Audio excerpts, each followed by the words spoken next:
Chers amis, que la paix soit sur vous. Aujourd'hui, nous allons entamer notre croisière avec le pilier majeur prouvant aux incrédules l'existence de Dieu Tout-Puissant. Le débat sur l'existence de Dieu semble inconciliable avec les athées qui mettent en doute cette perception cohérente, bien que tout ce qui est dans l'univers, du plus petit atome à l'infinité du cosmos, témoigne d'un créateur omniscient, omnipotent, et que la foi en Dieu soit une vérité auto-évidente, universelle. Tout individu d'esprit saint est capable par une simple réflexion vigilante de percevoir qu'il y a bel et bien un créateur à cet univers et apprécier sa majesté. Exposons d'abord l'une des preuves éclatantes de l'existence de Dieu, celle de l'instinct ou la nature innée, ou en arabe la fitra, la disposition innée de l'être humain. Elle est l'ensemble des forces et des impulsions ancrées dans l'âme humaine qui se dévoilent au cours de son interaction avec son entourage. Elle se manifeste dès que l'enfant tente de saisir le sein de sa mère pour s'allaiter, puis son attrait aux vérités et à la morale saine. Elle est comparable au système d'exploitation d'un ordinateur. Cette nature innée reconnaît Dieu et veut l'adorer. Notre prophète Mohammed a dit: chaque enfant est né dans un état de fitra. Ses parents le rendent alors juif,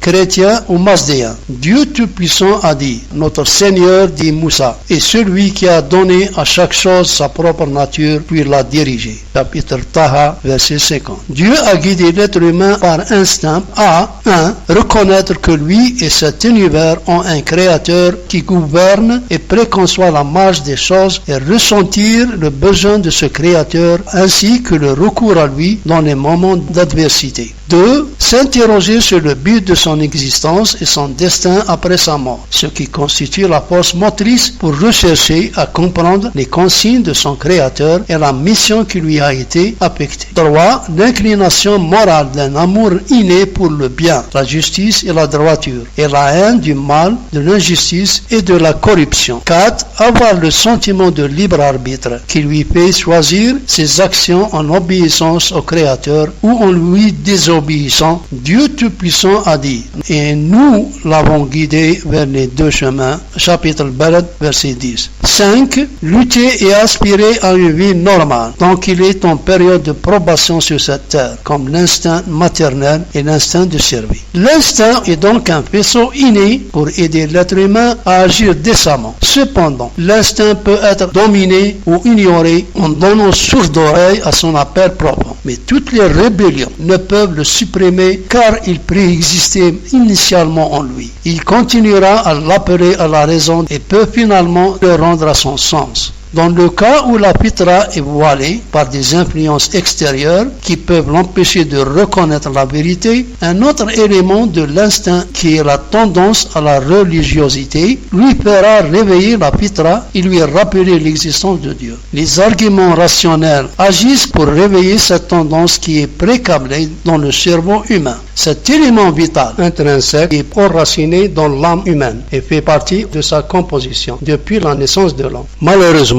l'athée insinue que la croyance en l'existence d'un créateur s'acquiert par l'effet de l'éducation et que si l'homme est livré à lui-même, il n'y a aucune raison pour qu'il croie à l'existence d'un créateur, en comparant Dieu aux personnages mythiques, tels Superman et autres. Il argue que si Dieu est une vérité auto-évidente et axiomatique, alors pourquoi ces êtres ne peuvent-ils pas être aussi bien des vérités auto-évidentes? Malgré l'absurdité de l'argument, vu que ces créatures sont irréelles et ne sont que des personnages légendaires, voici 3 thèses qui réfutent cette fausse allégation. 1. Ces personnages, Superman et autres, ne sont nullement une disposition naturelle, mais sont liés à des cultures différentes. Si on croit à l'un d'eux, on devrait avoir été élevé dans une culture où on vous apprend depuis l'enfance à son sujet. Cependant, l'idée de Dieu, l'idée d'un créateur, est transculturelle. Elle n'est pas subordonnée à la culture, mais la transcende. 2.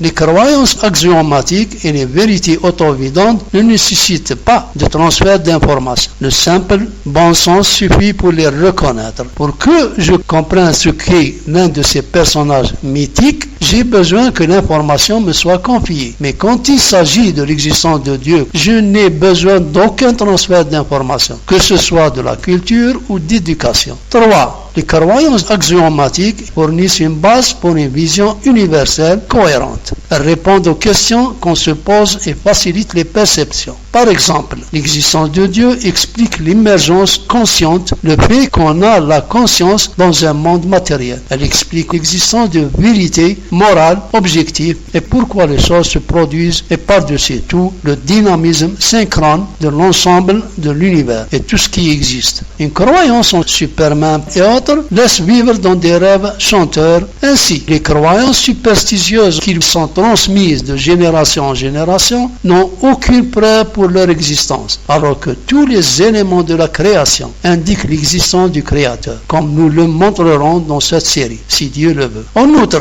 la tendance à la religiosité est un sentiment profond que les gens trouvent en eux-mêmes, même ceux qui s'acharnent à le nier, se trouvent contraints à chercher des explications matérielles à son existence. Nul ne peut nier le fait que quand un individu se trouve noyé dans l'adversité, une sensation est suscitée en lui qu'une puissance supérieure est capable de le sauver, et il se tourne aussitôt et fait appel à son Seigneur pour le sauver de sa situation difficile. C'est pourquoi on dit, il n'y a pas d'athée dans les tranchées de guerre quand le danger est menaçant. L'athée peut nier Dieu et se vanter ne pas avoir besoin de lui, mais ses comportements pathologiques, tels insultant Dieu en lequel il ne croit pas, indiquent des psychismes conflictuels, alors qu'il tente de supprimer une voix profonde en lui, et à cause du vide qui afflige nombreux athées, après avoir nié cet élément de leur nature innée, ils ont commencé à fonder un type de groupement rituel athée similaire aux groupes religieux. On y trouve des églises des athées qui ont commencé à se répandre dans de nombreux pays comme l'Amérique, le Canada et la Grande-Bretagne. Plusieurs athées ont admis que la tendance à la religiosité et la croyance en Dieu transcendent l'influence extérieure et qu'elles sont une composante de l'homme. Cependant, ils avancent qu'il s'agit là d'une illusion produite par le hasard, un trait choisi par la nature pour aider l'homme à survivre. En effet, ils ont inventé de nouveaux champs d'études pour étudier ce phénomène et lui trouver une cause matérielle. Par exemple, un nouveau domaine de neurosciences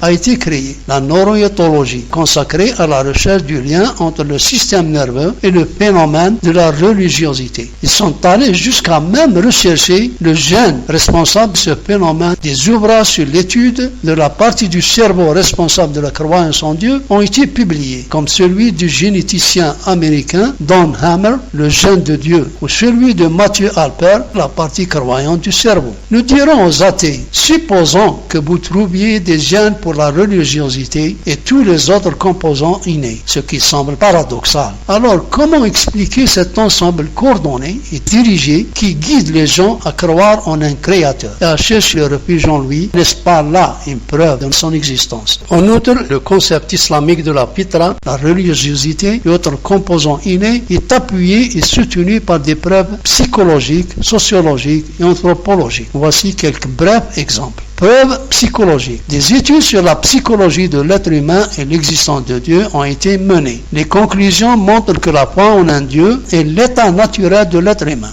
L'athéisme est une psychologie instruite. Les différences neuro-anatomiques constatées entre le cerveau d'un croyant et celui d'un athée suggèrent l'influence de l'endoctrinement du dernier. Preuves sociologiques. Prenons par exemple la recherche du professeur Justin Barrett dans son livre Born Believers, nés croyants. Il a étudié la croyance religieuse des enfants et a examiné leur comportement et leurs questions. Il a conclu que les enfants croyaient en ce qu'on appelle la religion naturelle, l'idée qu'il y a un être divin surnaturel qui a créé l'univers entier. C'est le Créateur. Cet être ne peut être humain. Les enfants sont nés naturellement croyants. Preuve anthropologique. Considérez l'athéisme de la Russie communiste et de la Chine communiste. Ils avaient encore des signes de ce qu'on appellerait un instinct de vénération, de sanctification et la crainte d'un être plus grand qui se rapporte à la fitra. Les grandes statues de Staline, Lénine et Mao étaient presque vénérées. Le corpus écrasant de données archéologiques à l'appui de l'existence de Dieu a conduit des anthropologues à conclure que la croyance en Dieu doit être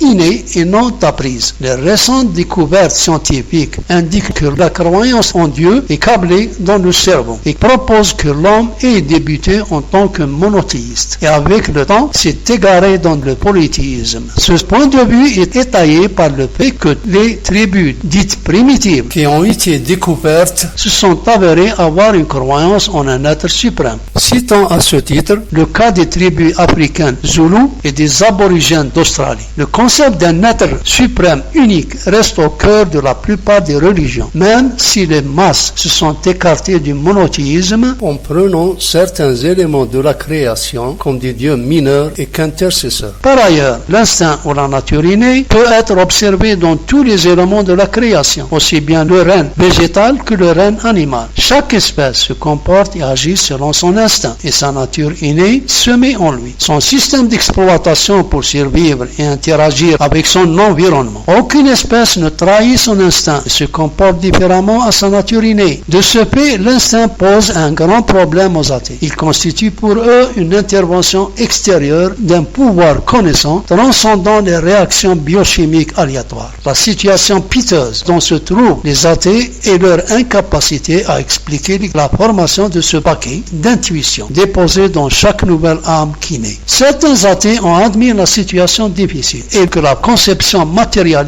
néo-darwinienne de la nature est entièrement erronée. Pour faire face à ce dilemme, certains athées nient que la nature innée soit d'origine à la naissance et l'attribuent aux effets de l'éducation et du milieu social. Et certains d'autres ont essayé de lui trouver des explications physiques. Les deux parties sont tombées dans la confusion et la déraison. En fait, chers amis, bien que nos explications soient suffisantes pour ceux qui veulent être guidés, nous continuerons à débattre les arguments des athées tant cette discussion a des avantages comme nous le verrons si Dieu le veut dans les prochains épisodes. Soyez avec nous, paix et miséricorde de Dieu soit sur vous.